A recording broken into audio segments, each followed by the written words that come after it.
Before we get into the very first episode of Into Final Thoughts, and trust me, I know you're itching to hear it after that incredible first episode, I want to let you know about our partnership with Cartoon Crave. You may know these guys from the Cartoon Crave Awards recently, but they do an amazing job keeping fans updated on all the latest news from the world of animation, including what's going on with our favorite show, Final Space. Make sure you check them out on Instagram at cartooncrave_ and on Twitter at @thecartooncrave. Now, let's get into the episode.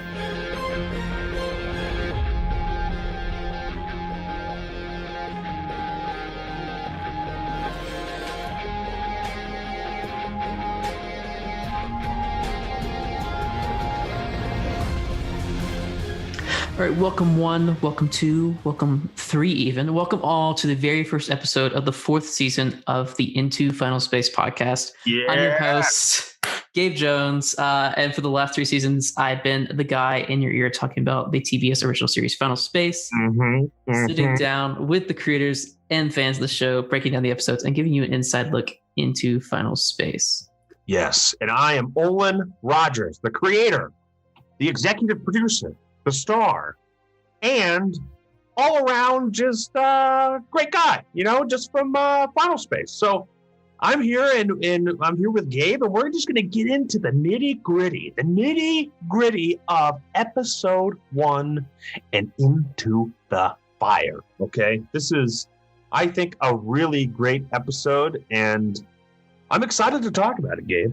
I'm excited to do the deep dive. Are you excited to do the deep dive with me? Hey, yeah. Say yes or no. Yes, absolutely. And you got to ramp that intensity up to it. And then look at Gabe, get aggressive. Let's do it. All right. So for this season of the podcast, if you are completely new, we're going to be going into Final Thoughts. So every episode of Final Space, Olan Rogers, myself and some special guests will be deep diving into these episodes as they premiere. So every Tuesday after release of an episode of Final Space, you can pop over to your favorite podcasting app, plug in some headphones, and relax as we break down this thing. It's going to be exciting. It's going to be a lot of fun. Let's do it. Yeah. So if you are here, you've watched episode 1 of season 3, Into the Fire. And if you are not, what are you doing here? Get out of here. Massive spoilers. Pause this thing. Go watch the episode. Come back. Why are you listening to this and you haven't watched the episode? Get out of here. Oh, yeah. Come back. Please come back. Come back after you've seen it. But not now. Get out of here. Yep, for sure. So, Olan, are you ready to get into this thing? Let's do it, buddy. Let's do it. Let's get into Final Space. All right. We're back. Final Space is back, baby. Before we get into the deep of this episode, what was production like on this season? How did it go compared to the other ones, and how did that thing that we don't talk about that affected the entirety of the year change the dynamics of recording season 3? Yeah, I mean, it was so interesting, kind of making season 3, because we essentially made the entire season at home.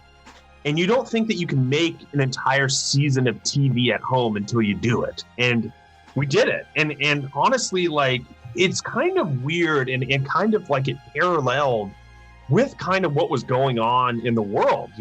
Basically in our show, season 3, our team is trapped in Final Space, and we were kind of trapped at home making this thing about being trapped in Final Space. So it kind of really lent itself to going through those struggles and kind of really pouring more creative energy into the show.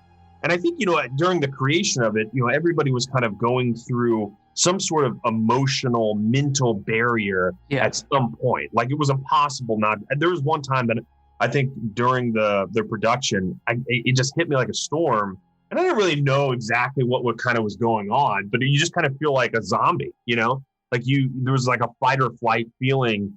And you started to realize, man, I could really put this into the show. I just need to direct all this energy into the show. And so we did. And I think, through the writing, through the composing, through the comping, through the animating, through the storyboard and the directing, I think it all just came up to another degree, because there was nowhere for us to go but into the show, right. It wasn't. And I think it all came up in a really meaningful way. And it's kind of shocking to look at, the show quality, knowing that we did it at home compared to like a studio. And it's like, it kind of looks better, and it's like, Yeah. why? Like, why?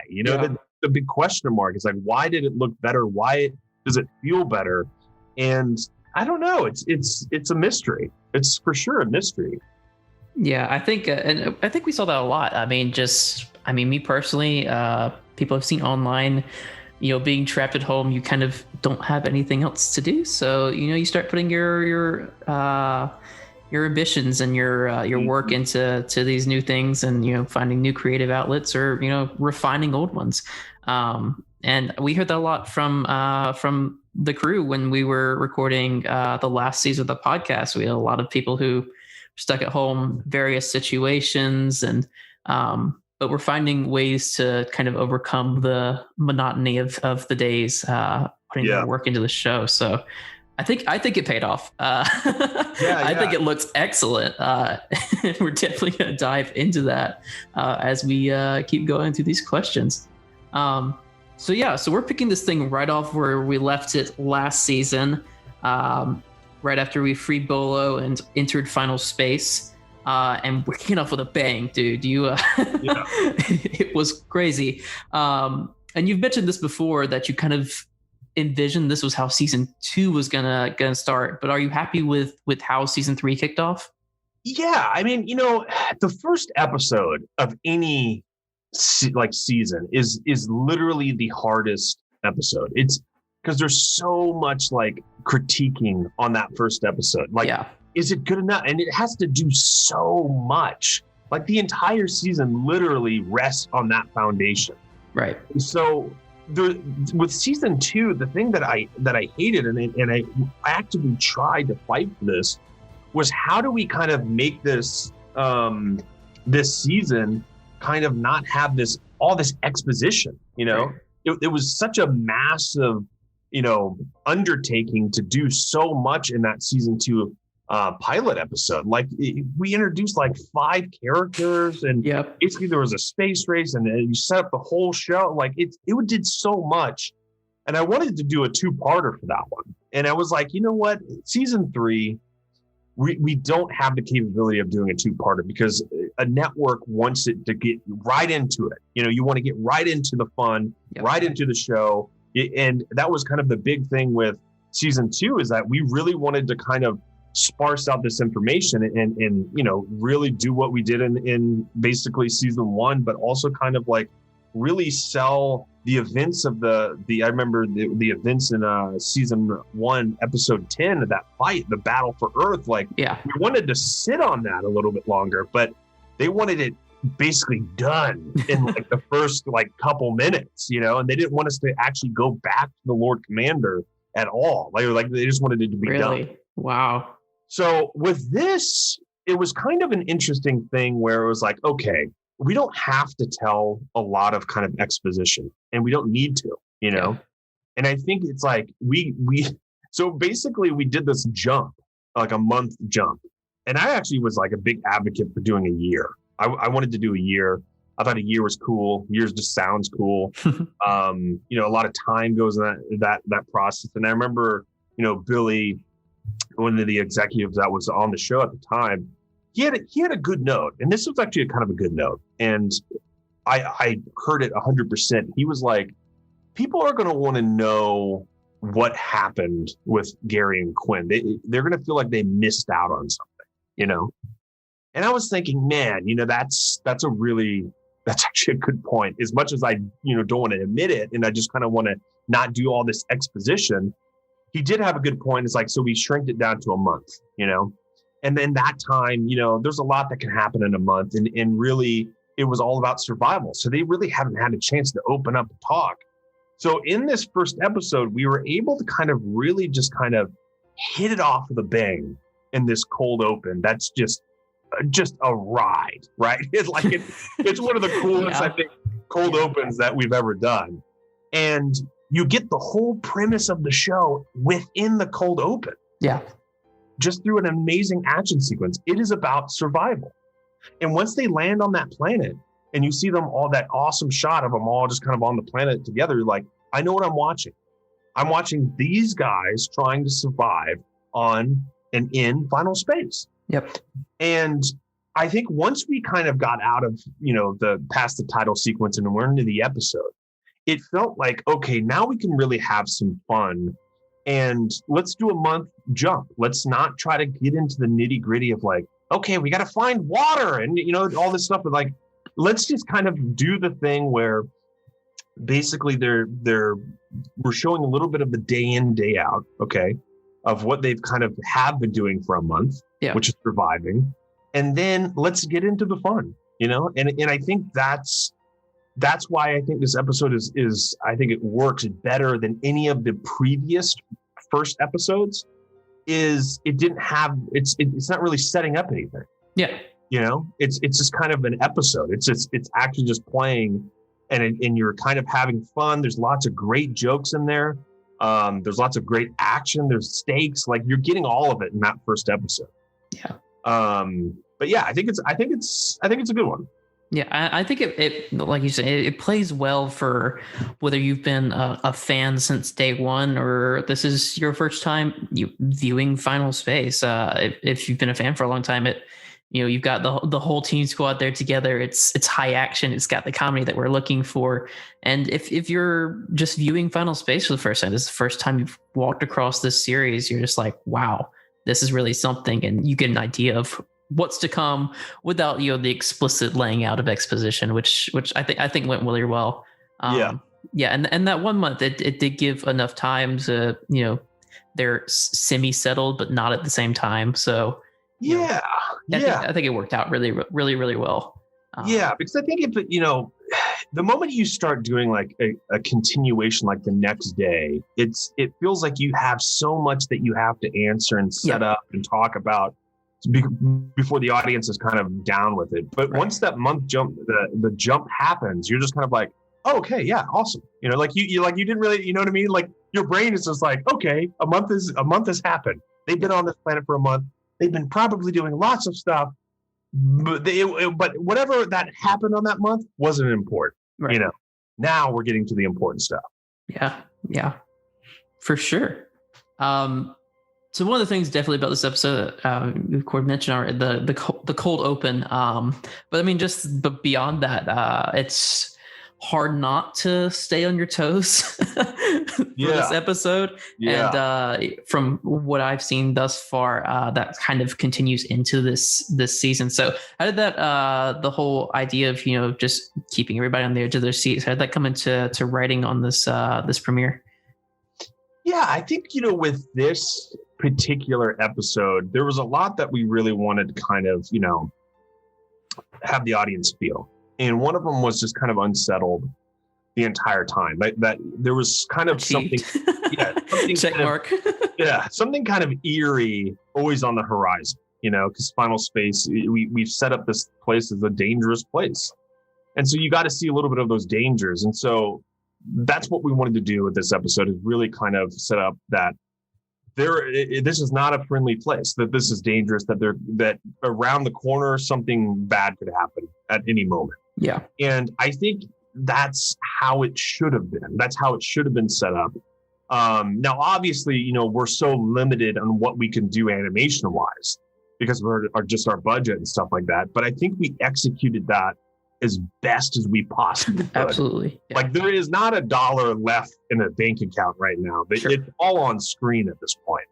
And I think with that episode, it just feels, it's a lot of fun, but it's also kind of eerie, and you're getting a little bit of story stuff throughout all this adventure. And yeah, I mean, it's, there's always like things that I look back and I try to nitpick and all that stuff, but I do think that it's solid, it's solid. I just think it's solid. Yeah. And I mean, something else just along interesting in this episode is kind of harking back to what we were talking about. The team's here to get Quinn, and that's it. That was their goal. Get in, get out. That's that. We have that set as the beginning and the end point kind of this season. But this episode sets up a lot of really good, I guess, just talking points and things that without, like you said, being laid out explicitly in exposition, really work well to kind of what else that we'll see this season. Yeah, Yeah, for sure. Yeah, and I think it does a really good job of that.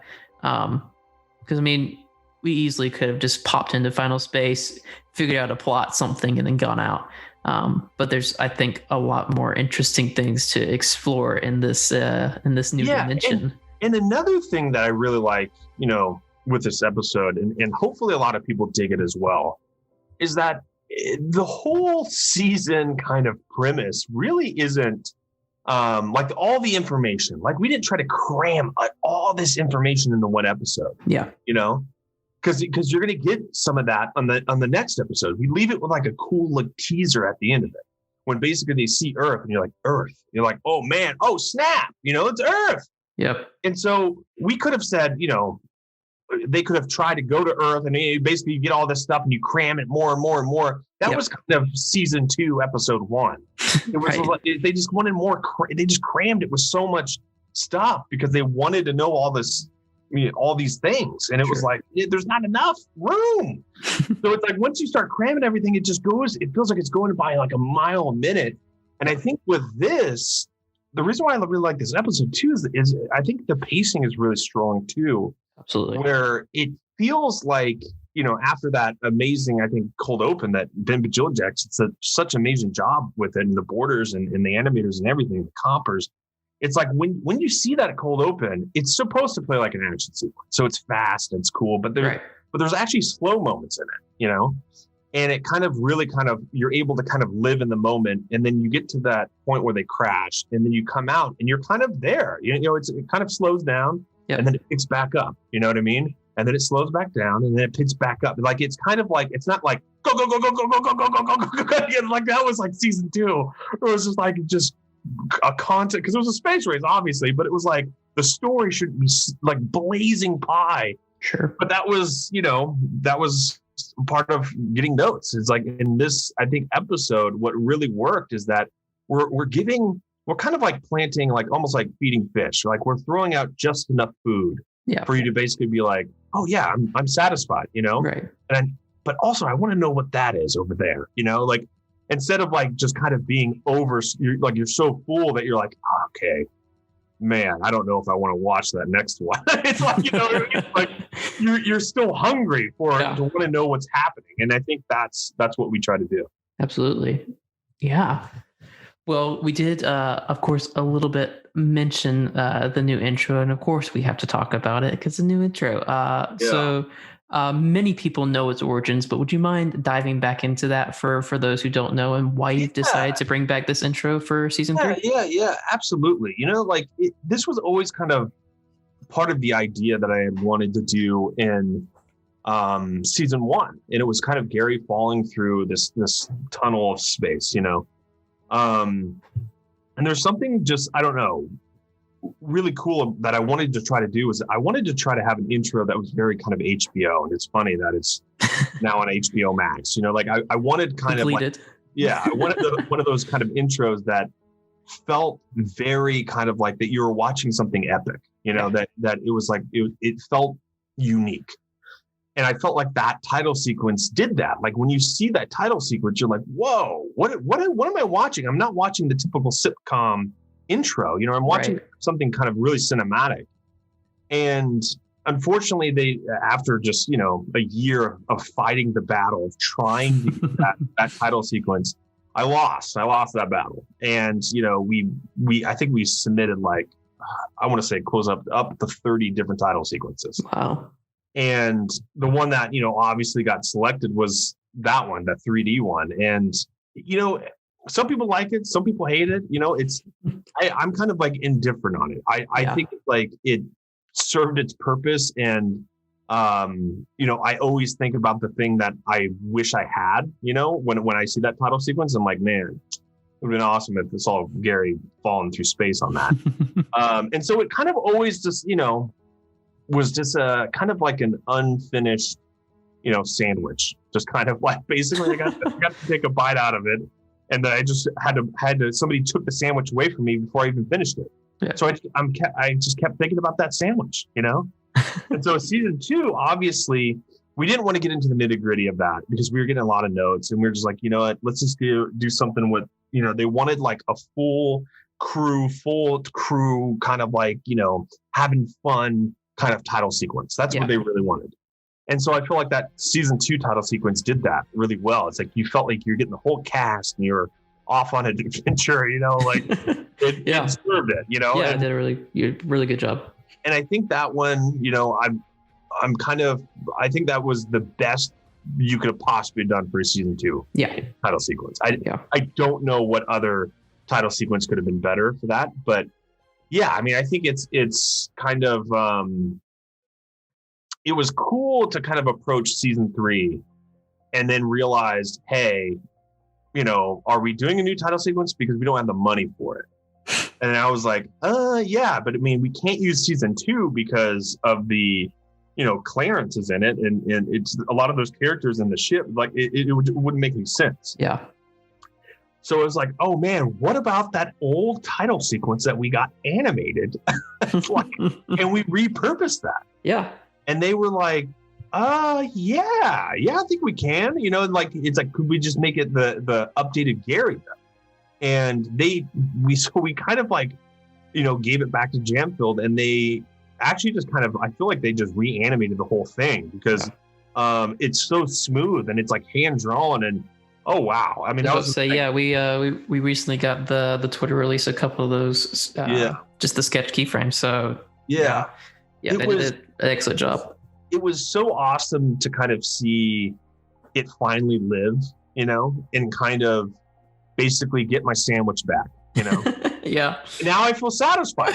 Like even if it's not a great title sequence, it's just something that was always nagging at me, like what could have it have looked like?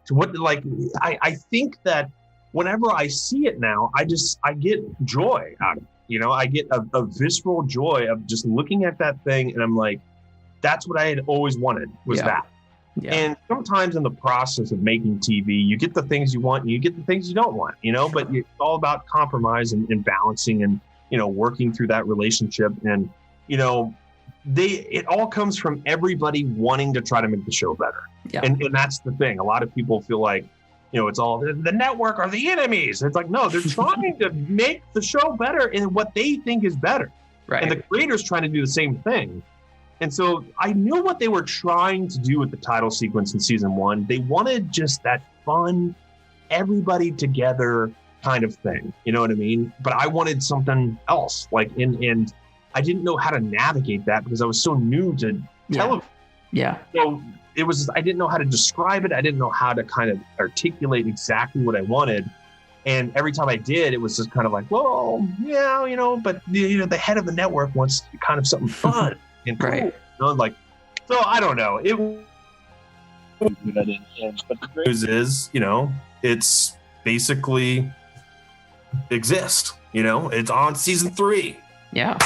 Woo! Yeah, I think it kind of, watching this show grow. I mean, the title sequence kind of shows that growth along with it. I mean, it gives it a new feeling each time that we go through. So yeah, and I mean. The title sequence is, if you are on something like HBO Max or if you're streaming anywhere, it's one of those you can easily skip with a button press. But if you've got a good show opener, why not just listen? And I mean, the title theme's a bop anyway, so I just watch to listen, if nothing else. But yeah, I really like bringing that back and kind of harkening back to the beginning there a little bit. Yeah. But it's good. Let's talk a little bit about Final Space itself. There's a lot of, theories way back and thoughts about kind of what this universe was going to be. But can you give us, a little bit of the thought process of what went into creating this completely new dimension outside of the established context that we had in the first 2 seasons? Yeah, I mean, I think, we had to kind of actually visualize what Final Space was this season. And kind of, season 2, we got a little glimpse of it. And so, I think the interesting thing that we kind of do, we had so many discussions on what Final Space was, how to articulate it. Could there be other, like, how do you contextualize kind of actual space, and is there a way to kind of do something really creative with it? I mean, there was ideas early stages, kind of like, is it something like almost like an unfinished building where the deeper you go in space, like not basically vertical but horizontal, no, not horizontal but vertically, like you would go down deeper, like almost kind of like an ocean, and the deeper you get, the scarier it gets. Right. And it was like, the more we tried to figure out how to articulate that, we're like, how do we visually show that? You can write something, but then you have to visually kind of, actually kind of map it out and make sure that people can understand it. Yeah. And I think where we ended up at was just kind of like, it's not so much disnormal from regular space. There's kind of like this veil, this really creepy kind of like almost eyeball looking entry point to Final Space. You know what I mean? Like, and you see it a little bit in season 2, but you also see it at the beginning of this season. And it's kind of like you see these veins, and it's like, it's just a weird, like really eerie part of Final Space. And then once you get into it, you realize that it's like there's a lot of like really bizarre looking planets, and it doesn't look like normal space. It's always there's something kind of off about it. Yeah. And that's what we kind of liked is anywhere that we are in Final Space, we always wanted to do something that looked different or looked slightly off or unique. And there is life in Final Space. It's kind of like how we imagined it was almost like the Mariana Trench, Yeah. Basically like the deepest part in the ocean, and there's life still down there, like the albino kind of aliens, not aliens, but I guess they are aliens at this point. They look like aliens, but it's like they're albino. They've kind of been shut off from kind of the sun and the upper part of basically the ocean, that they can't really survive if they kind of go up higher. They have to stay down there. That's just kind of like a part of the process of that. But we ourselves can't just like stroll down to the Mariana Trench. We will die from pressure, and it's just like, human life cannot survive down there. So we kind of really thought that we liked that idea a lot, is that there's still life in Final Space, okay? And we wanted to do that for a couple different reasons. One, that we'll see kind of later on the season. I don't want to divulge just yet, but once we get to it, I'll kind of start talking about it. But another one is like, we wanted to have that fun, and seeing alien life that's in Final Space. There's not a lot, but there's some, It's and like fun. Yeah. What does that look like? What could it be that they've been stuck on this other side of space, and how did they survive? Yeah. And so we thought about that, and we also thought about, kind of really diving into that idea, and you get a little glimpse of it from basically, we call this character Stan because it was like an old joke that didn't make the cut, but the robot kind of guy, and he opens up his helmet, and you see that the veins, and it's the same veins that Quinn has. And so you're starting to get the idea that basically the longer you stay in Final Space, the more it poisons you. Right.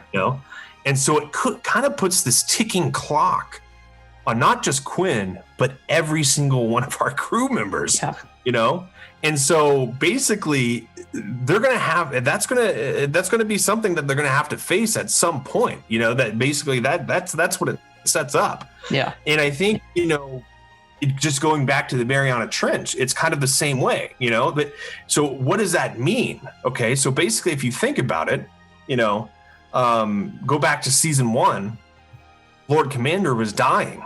Okay. Because basically he got infused with Invictus's energy, and basically, it started to kind of deteriorate him from the inside out, because he was a person in our basically dimension, our kind of, space, where Earth was, that got infused with Invictus. Okay. So you're going to see kind of a lot of interesting story points come up, and I don't want to give too much away, and we'll discuss it when we get to it. But yeah, that's the whole contextually idea of what we thought about Final Space. And the deeper we get into it, the more we'll all divulge like little nuggets of information of what we kind of went into that process. But I mean, dude, we thought about it in every which way, like, kind of like what are the guts of space, like thinking of, if it's a house, basically behind the wall of space, there's electronics, could that be the stars? Like we were thinking about it in such a creative way that it opened ourselves up into a really cool spot to kind of do something kind of different, and it was just kind of like, it's almost like just turning the screw a little bit and saying, hey, it's still space. You're still getting to see beautiful space, but there's something off about it. It's like, it's not, something's not right. Something's not quite right. Yeah, it plays into that, what we were talking about earlier, of just that whole eerie feeling. Like this season has, there's still a lot of comedy. There's a lot of really great action. It's really pretty to look at, but there's always just something sickly about it, just that's it. Stan. You nailed it right there. Sickly. That was literally, I think I remember hearing Ben say that so many times. It's like, we want the space to kind of look sick. Yeah. Like it's kind of like, you know what I mean? Like it's just not healthy. Like we're in a place that's been cut off. And so we wanted it to kind of feel like that. But yeah, you nailed it right there. Yeah, and I think it harkens back well to, I mean, even season 1 and season 2, from what we've seen so far from the kind of remnants of Final Space just within the universe we've been accustomed to. And then, go back to episode 9 of season 2 with, the kind of otherworldly glimpse into Final Space. And,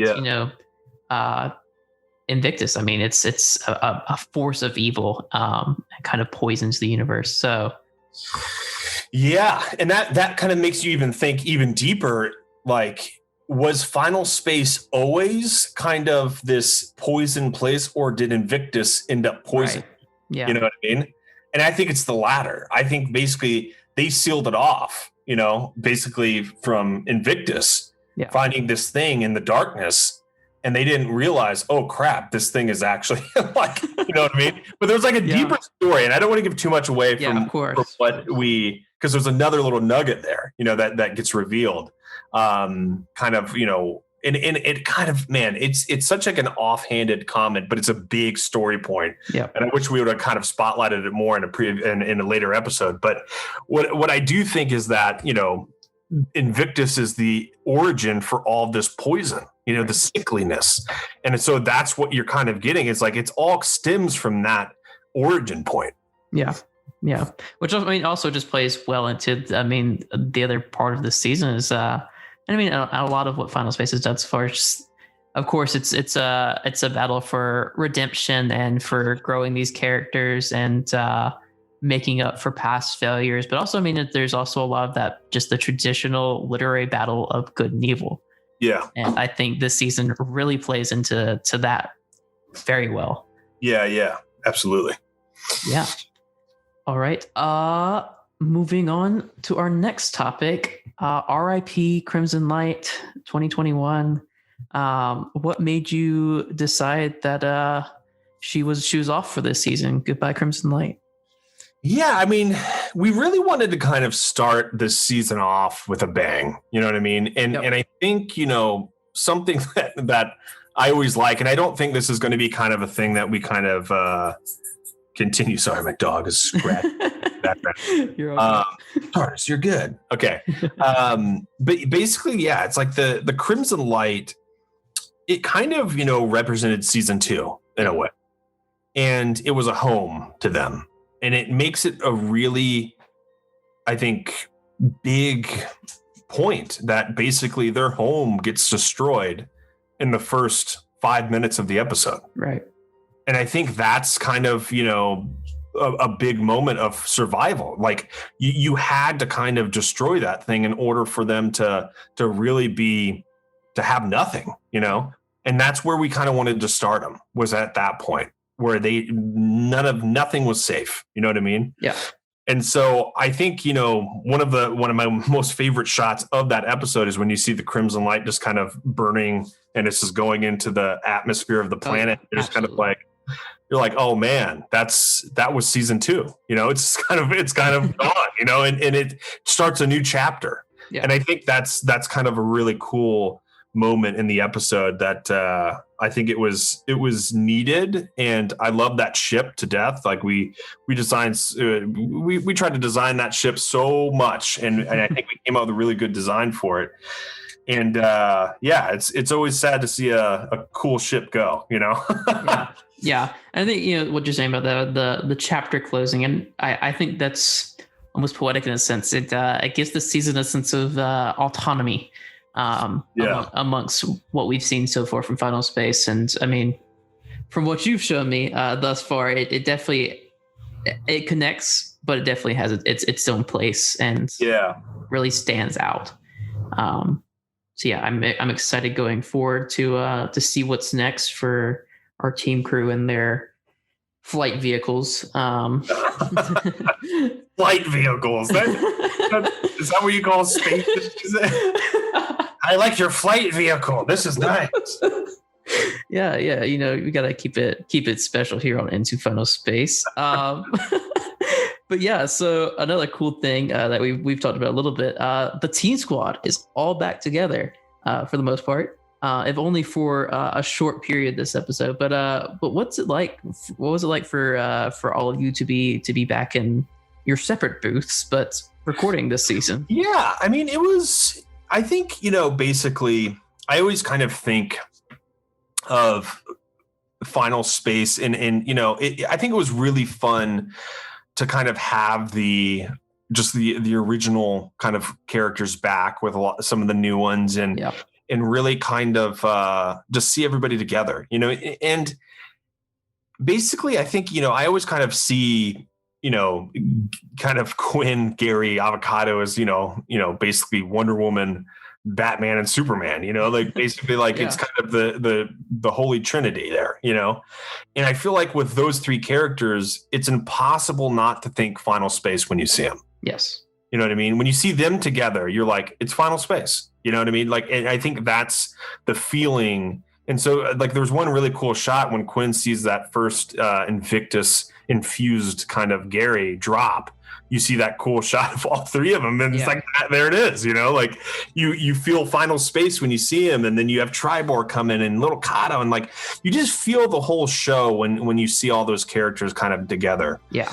And what I wanted to do in season 2 was kind of a little bit of the reversal where they were separated and they get back together. But in this, they're back together, they get separated, like, and I think that was, part of kind of really thinking of ways to make this a dangerous place, and basically them not together is scary. You know what I mean? Is you want them to be to be together and actually kind of fight this, this evil as a team squad. But whenever they get fractured like this, you're like, oh man, what are they going to do without each other? Yeah.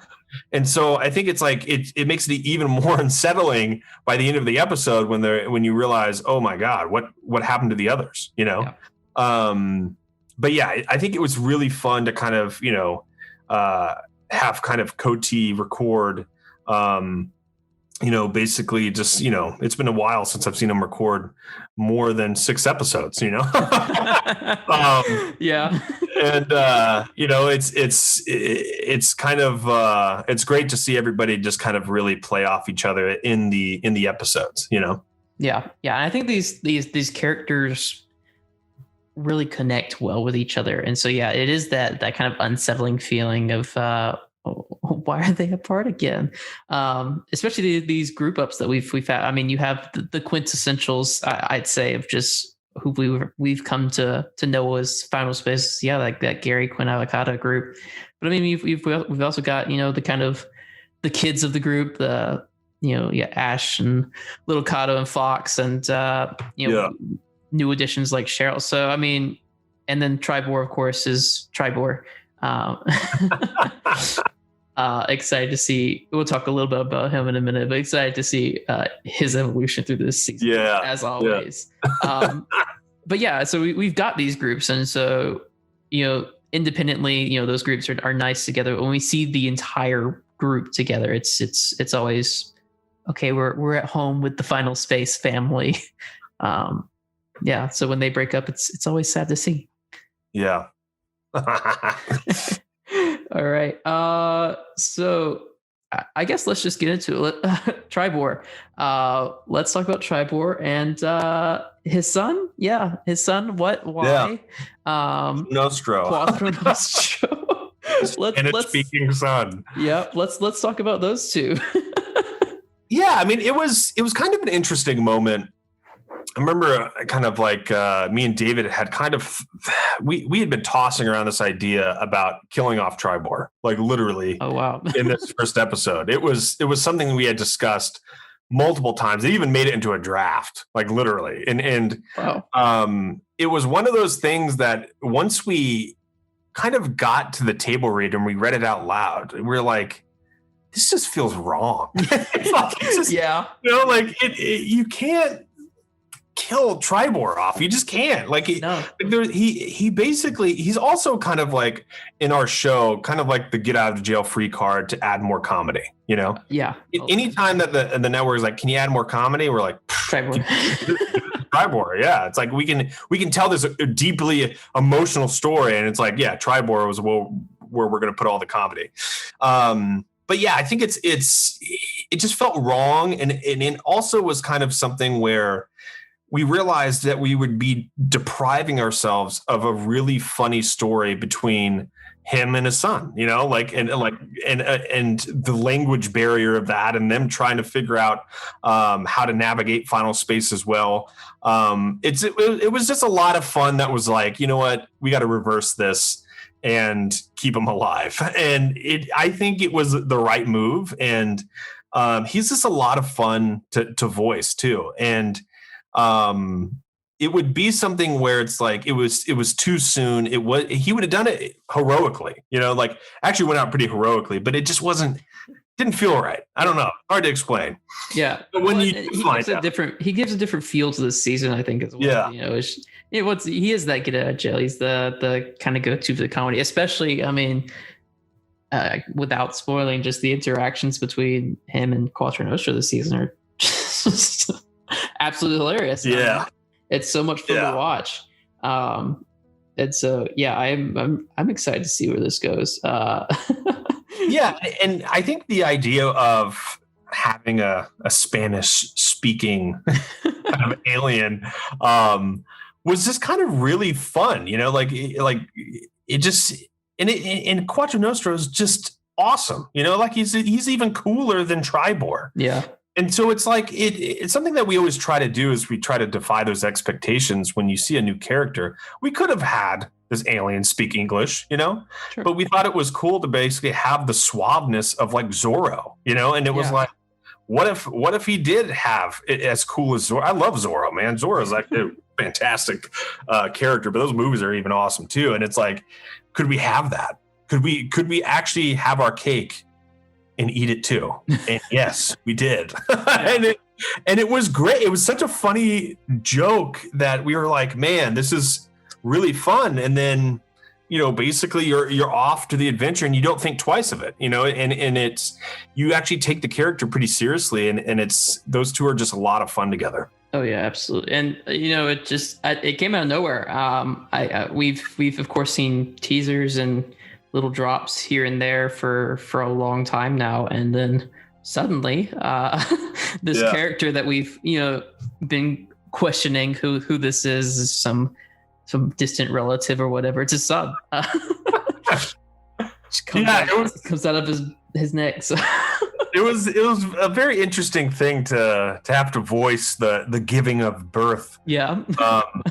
Basically with myself, I was on the other end of it too. And so it was kind of an interesting thing to do. I didn't really know what even happened. I just kind of zoned out, and lo and behold, I gave birth to that little guy. And Yeah, I think it was just, Tribor for a long time has been that sidekick, and it was like, it's time to make Tribor Batman with a sidekick, with his Robin, There you go. And I think you get it, and I think it's really fun. For sure. Yeah, so another character dynamic that I really want to cover, and we've chatted a little bit about it so far. The Gary Quinn dynamic. We've missed them, of course. As Quinn's been going last season, we had the whole Nightfall thing, but I think we're all excited to see Quinn back. So, what can you tell us about the continued Gary Quinn dynamic as we push through this season?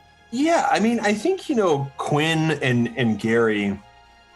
This is what everybody's kind of always wanted to see. Like just them kind of working through the day-to-day of life. But it's under the backdrop of something really epic, and you're only going to see more of that. It's. I think I forgot like how much Quinn and Gary we had in the season until you start watching the episodes come back. You're like, wow, we actually put a lot of Quinn and Gary stuff in this season, and I think it's great, and it plays on I think every level, and you're really rooting for them. And I think every relationship they go through stuff. And I think with this, it's something where I think Quinn knows that Gary went through all of this trouble basically to come and try to save her. And there is a possibility that she might, not make it. And I think that's the barrier right now. Is like she doesn't want to kind of have to tell Gary that she's not coming back again. You know what I mean? And so I think it's a topic that she doesn't know how to address because she's never had to address it with Gary.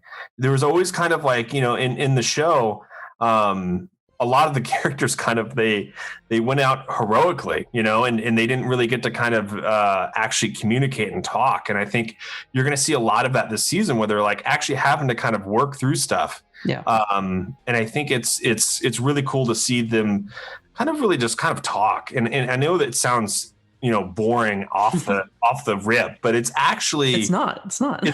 It's actually really great. You're like, wow, I feel like I'm actually witnessing something here. This is great. And I think by the finale, it's going to, everything that is kind of starting in this kind of episode, it's just going to play it's going to play so good. And I think you're getting so much Quinn and Gary throughout this entire season that you're really, and if you weren't on board with them, you would at least be like, all right, I'm not against it, like, you know what I mean? Like they might not be still for it, but it's like, at least they're not just so against it. Sure. But I think it's, Quinn has such an amazing story this season as well. And it's not just about Gary, he actually has a really cool arc that's going to start, and you're going to kind of see something where, I think it's going to, people are going to be really happy with where that goes. Yeah. And I think Gary, it's like, he's got his kind of own little arc too, where it's like, he's got to face the realization that he can't, save everybody, it's an impossible task. And it's only kind of, basically going to come to a head at some point where, bad things are going to happen. And he's got to figure out how to deal with that, Yeah, I think it brings up an excellent point of something we talked about. It's just, having conversations and facing consequences. Something that you talked to that you really want to bring into mind. Hopefully maybe another season, but especially this season. Talking things out and realizing who you are as a person and how that affects the people around you. And I think that's just in general like a good thing in life. It's like it's the more you communicate with people and just talk things out.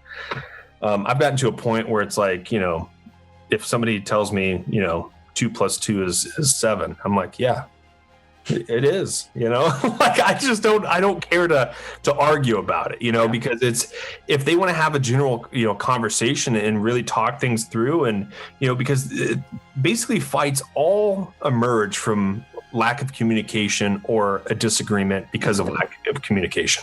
Yeah. And so a lot of these things could just be solved if people just talk to each other. And you get to see a lot of that in this season, that a lot of people in this show, they don't know how to talk to people. Yeah. They don't know how to talk, and they don't know how to communicate that because they never had to do it. Right. And so you're seeing a lot of that kind of in this season, because it's true with everybody, even now, even there's moments where I want to, have a conversation with somebody. I'm like, I'll wait, but it's like it's just something that we as humans just can't go past at a certain, like we're so stuck in our ways, you know what I mean? Yeah. It's like eventually, you realize it always comes to that point where you just talk things out and you're like, man, I wish I would have done that sooner, Yeah. And I mean, at the end of the day, we all have flaws. There's always something, something wrong with us that, people are going to disagree on some point or another. And so, conflict resolution and meeting people somewhere in the middle to at least be able to talk, I think is a good starting point. And I think, this season hopefully it will do it very, very well. Yeah, I think it's going to be, really good. I think people are going to really like where we took it and where we kind of opened up these characters and kind of broke them down and made them vulnerable. Every character in this show is vulnerable, and it's guys, it's women, it's everybody, and you'll realize it doesn't make them weaker in any regard. It actually makes them stronger. Yeah. By communicating these things and talking it out, they come out the other end better for it. True. And I think that's one of the cool things about this season. You're going to see it. It's like, once they kind of communicate, it's like, wow, it's just a relief kind of comes over them. And so I think it's probably one of the best aspects about this season. It's because you're getting a lot of resolution, but you're also getting a lot of just these characters kind of really talking to each other and communicating. And they're not just kind of on such a bullet time mission, and it's not all about comedy. Yeah, there's comedy in there, but they're actually kind of, just talking. And I think that's something that season 1 kind of lacked in a big way. And I think that's something that season 2 lacked in a big way. And I think you're going to get that in a good deal this season, probably more than both of those seasons. Awesome. Yeah. And of course we have to talk about the Gary Cotto scene. It has to be done. That the people need to know, how did that come about? There's a complete change of topic there. Yeah, it was such an interesting scene to write, and I remember at the table read we were kind of acting it out, and it was so funny, man. It was just this idea that they were so just amazing friends, such amazing freaking friends, that they could talk through rocks. And that was essentially where the idea originated. Okay. Yeah. Like that, honestly, it was like, I was just kind of goofing off and I was like, this is something they would do. They're just so dumb, like that. They basically would, put their hand on a rock and try to communicate through rocks. Like there's something really funny. And I, pitched it to David and we started laughing. I was like, all right, I'm going to write it. And I wrote the scene, and then it was like everybody actively on the storyboarders, the design were like, and even Ben was like, yo, we got to put him in a friendship field. I'm like, if we put him in a friendship field, I don't think people are going to be thinking it's a friendship field. But it's like, it was so funny that we're like, you know what, just go for it. It was like Gladiator, like he's walking in the wheat fields and stuff. And I was like, yeah, just do it. I mean, it's at this point, it's like, just have fun with it. And I think it's one of my favorite scenes because of how ridiculousness, just the nature of like how far we took it, and yeah. It's just, but even like, I think one of the kind of like the sharpest moments where you're like, okay, Gary, whatever, is when he's like, he takes off his shirt. That's again another Magilla Jack thing. Okay. He didn't really originally have his shirt off. He was like, dude, what if he took it? Dude, he even had like, then put him in the animatic where he had like a tattoo on his shoulder. It's like ridiculous. But he had him like take off his shirt, and then it was like, Quinn's like, what are you doing? He's like, you wouldn't understand, Quinn. It's like just that moment where, there's so many things that freaking, just guy friends do that it's borderline, just like, what are they doing? They're like, if somebody walked in on me and Coty playing this game, I think it was called like, what was it? I don't know. I think it was like The Way Out, I think. There was a point in this game where like you're playing as a co-op and then you guys turn on each other. And dude, we got so into this game. We were on the ground wrestling each other while we're like tapping controllers. If somebody had peered into a window, who knows what they would have thought. Okay. But it's like, I think that's the thing is like, that's where it plays into. It comes from like a really earnest spot of, just kind of friends that just take things too far. And I think, we had a lot of fun with, where we took it. And I think it was fun. And if people want to imagine something more, go for it. They have. Oh, it's at this time, I feel like it's like we're just teasing them at this point, Yeah. But it's like I mean, so what's wonderful about recording these episodes in the past at the time of whoever's listening is this stuff has already occurred. Yeah, I mean, the funny thing I always think about is like if somebody new to the show decides to watch season 3 and they pop on that, just that scene, they're gonna be like, "What am I watching right now?" But it's like you have to understand that these characters are just, they all come from a spot of just they really like each other, and I think that's something that I really like about Final Space is that all these characters kind of like being around each other, and somebody pointed that out, like, it's I didn't realize that there was like, a lot of episodes, even like, Kevin, I think Kevin's the exclusion, but there's a lot of characters in a lot of animated shows that they just don't like hanging out with each other. But you're like, you kind of believe that these guys are like, yeah, they would hang out with each other for sure. It's like, grab coffee or something. Yeah. Yeah. I can just imagine the average TV viewer scanning through channels at 10:45 at night.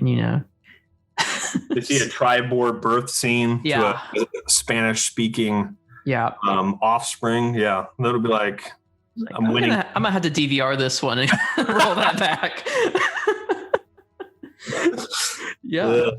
Well, this about brings us to the end. We've got the Earth back. The team squads unfortunately split again, but can you give us a taste of what's coming up next for episode 2? Yeah, episode 2 is I actually really like this episode. It's kind of a sleeper episode that I feel like there's not a lot like anything big going on. It's kind of like the calm before the storm, but it's like genuinely, it's got a lot of rich story in it, and it's got a really cool tone to it.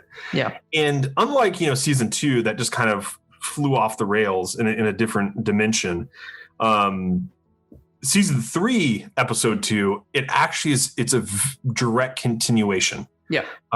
To what you just saw, and it only escalates things, and then you really start to get the idea of the show's premise of what they have to do in episode 2.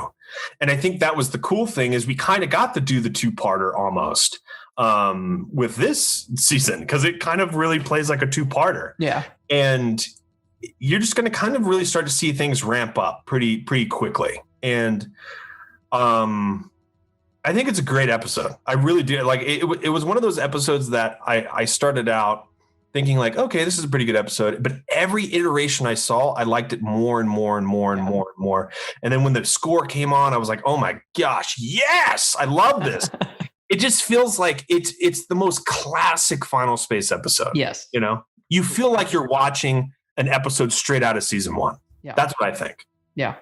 I rated it well. I enjoyed it a lot, and I think everybody else will too. Next Saturday at 10:30 on Adult Swim, and that'll do it for our first episode of the brand new series, Into Final Thoughts, here on Into Final Space. Thank you, Olan, for joining us on this first episode. If you're not yet, go follow the show on Spotify, Apple Podcasts, or Anchor. If you're liking what you are hearing, rate us on Apple Podcasts. It helps push Into Final Space and Final Space itself out to a bunch of more folks in the podcasting realm. Maybe they'll come across the show and then go watch Final Space. But yeah, go and give at Final Space a follow on Instagram and Twitter. Make sure you're following the podcast at Into Final Space in both those locations as well. The two of us will both be pushing out more content together, some exclusive to either or both. So make sure to follow us, and make sure you're following at Olan Rogers and at Gabriel W. Jones on both Instagram and Twitter as well. But yeah, you'll see us next time on Into Final Space with episode 2. So be looking forward to it. We'll be out next Tuesday after the premiere of season 3, episode 2 on Adult Swim. Awesome. Excited. We'll see you guys next time. Thanks, guys. All right. Bruce.